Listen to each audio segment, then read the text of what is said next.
Reptiles are cold-blooded animals that are characterized for having scales or bony plates and also for laying eggs. Animals such as crocodiles, lizards, turtles, chameleons and snakes are all examples of reptiles. The majority of all reptiles have 4 legs and a backbone, and because of this are known as tetrapod vertebrates. Snakes are an exception. They have a backbone, but they do not have any legs.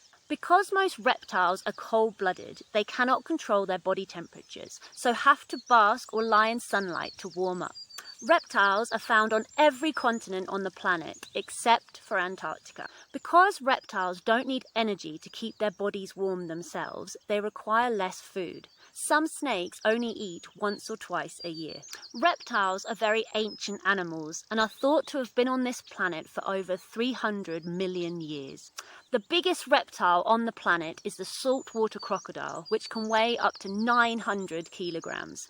The smallest is the nano chameleon found in Madagascar, and this can fit on a human fingertip. The fastest reptile is the spiny-tailed iguana, which can run up to 20 miles per hour.